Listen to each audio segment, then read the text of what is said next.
Bonjour à toi, je suis Sylvia d'Atelier Mon Bien-être, accordeuse de corps et révélatrice d'essence pure. J'aide à retrouver votre être authentique et de garder une harmonie intérieure à travers tous vos corps. Bienvenue sur Déclic et Éveil, série de podcasts pour éveiller vos consciences.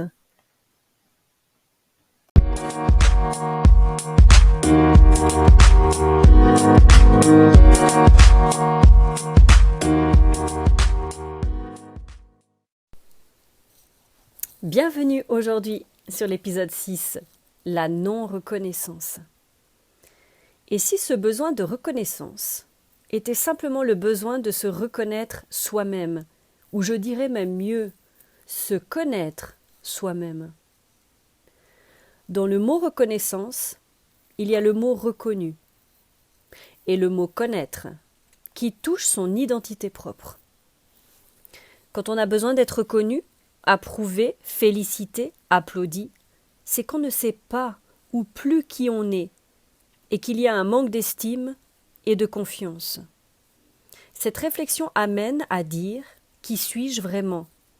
Si je suis amené à être connu, qu'est-ce qui m'a amené à cela?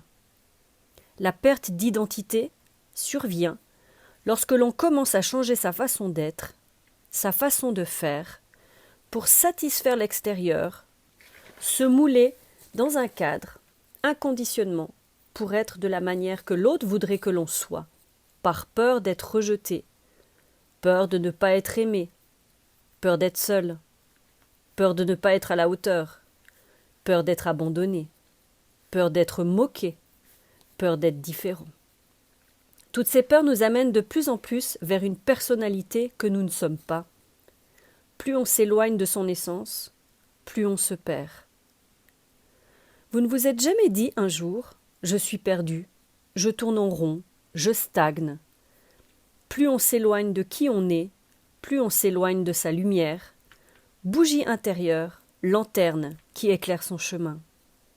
Le fameux chemin de vie, son propre chemin, sujet développé dans le prochain podcast d'ailleurs.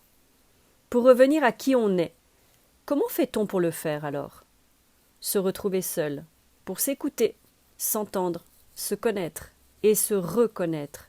Sujet de l'épisode 3, la solitude.